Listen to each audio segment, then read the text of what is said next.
A lot of people don't realize that the next Prime Minister of Canada after Justin Trudeau won't be chosen in a general election. So I want to break down for you I think it's kind of sketchy insider process that the Liberals are going to use to select the next Prime Minister of Canada. So again, the next Prime Minister of Canada is not going to be chosen in a general election. It's going to be selected through this very opaque, as far as the details we have to date, insider process by the Liberals. And there's a lot of questions that are outstanding on this that aren't necessarily getting covered in the mainstream media. So I want to break those down for you.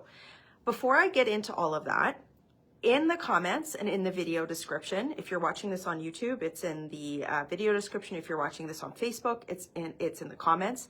I've written all of this out with links to some of the more technical things that I'm about to talk about. And if you click on that link and you click subscribe, it's free. It allows me to directly communicate with you. And this is super important. A lot of times you ask me how you can help, like with this big crisis that we're facing in the country. Well, first and foremost, I need to be able to communicate with you to tell you what's going on. And we know that Justin Trudeau has media bans as part of Bill C-11 and Bill C-18. So sometimes you're not going to see this information either on some of the legacy media outlets, and you might not even see this on social media. So if you click subscribe and you to the link in the comments, and it's free and it allows me to directly communicate with you. And I'm trying to get you this sort of insider information that I hear so that you are informed about what's going on in our country during this time of unprecedented crisis, frankly. All right, so what's going on with the Liberal leadership? So just for those who might not be clear, a lot of people have been celebrating that Justin Trudeau announced his resignation, but he's still Prime Minister of Canada. We're not going to a general election right away. Instead, what he did was he prorogued Parliament, he suspended it, and he triggered a race within the Liberal Party of Canada to find his successor. When that race is over, whoever is the successful candidate to become the leader of the Liberal Party will automatically become Prime Minister of Canada. And I think that it's, first of all, when you're talking to people, it's really important to understand that. Okay, so then you might ask, well, what are the rules of the Liberal leadership race? How are people going to select the next Prime Minister of Canada? Well, that's where the process gets a little bit muddy. The Liberal Party of Canada, it's not like Elections Canada. And I'm going to explain the difference in a second. So what happened last week was after Justin Trudeau announced his resignation, a bunch of Liberal ministers, they came out with this sort of one particular spin, this one particular talking point that, well, if the country can run an election in 6 weeks, then surely the Liberal Party of Canada can run a leadership race in the same amount of time. The big problem with that is that Elections Canada, the independent body that supervises elections in Canada to make sure that they're fair and open and transparent, that's a multi-million dollar independent organization that's got a lot of staff. It runs under law. The government, there's actual legislation, of course, that governs how general elections happen in Canada, and they're always ready for an election. The Liberal Party of Canada, by contrast, is, like putting it mildly, they haven't had a great fundraising couple of years because of Justin Trudeau and how he's ruined our country. But so now you have this kind of really like financially hurting political party with almost no staff in it, and they don't have a process. They didn't have a process in place when Justin Trudeau said he was going to resign to supervise a race that is going to what? It is going to pick the next Prime Minister of Canada. This isn't some startup, political party that's searching for a leader that, that they're not going to have any sort of lever of power. No, this is the governing party of Canada. So the outcome of this is going to be them selecting the Prime Minister of Canada. So it's really important to understand what the details of the race are. So again, and as I go through this, I really ask you, if there's one thing you can do in this time of just uncertainty in the country, if you can click subscribe on the link that's in the comments or the video feed, it allows me to send this information to you directly. And also in the link there, I've also got a podcast with a political strategist who knows this stuff. Who they're going to give you some more information as well if you wanted to listen to that. So going back to the Liberal selection process, They have now said that they are going to have this whole process done by March the 9th. Now, forget, there's a whole other, piece of, a whole other video I could do with you guys about how the timing of that and in the middle of crisis, right? So we're going to have 2 months of prorogation while there's all these, the affordability crisis, crime, American tariffs, whatever. Forget that and park that for a second if you can.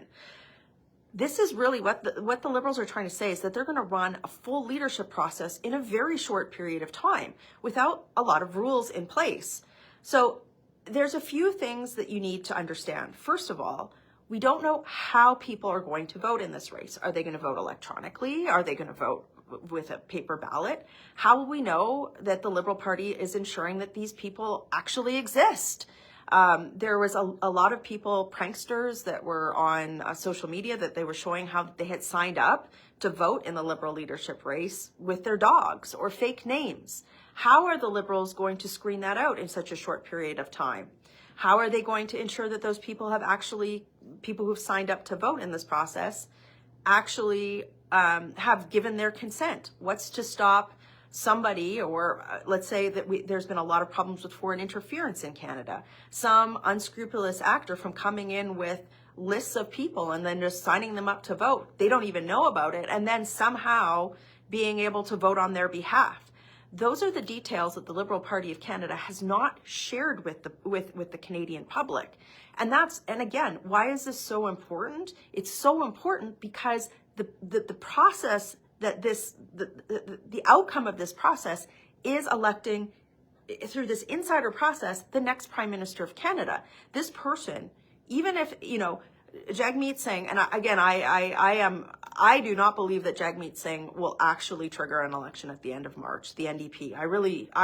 The jury is out for me on that one, given their past actions. But let's entertain for a moment that they do. It doesn't matter if this person will still be Prime Minister of Canada for the time between the end of the Liberal leadership race and essentially the end of the next election. So that's really crazy from the perspective of the Liberals are overseeing this process where we don't even know how they're going to verify identity or how they're going to ensure people are Canadian citizens or that they've even consented to vote. And this person is going to have their hands on the levers of power in government. So it's not just the identity or the Canadian citizenship aspect or the consent aspect. There's a lot of other sketchy unknowns with this process that the Liberals have not been forthcoming with. And the problem is that this process has already started.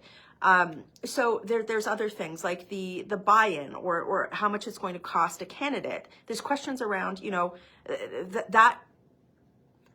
there's a whole host of issues around it. But what I've done is I think it's really important for you, people who try to get information about what's happening in Canadian politics, to understand this in detail so that when you're talking to friends and family, you can explain it to them in turn.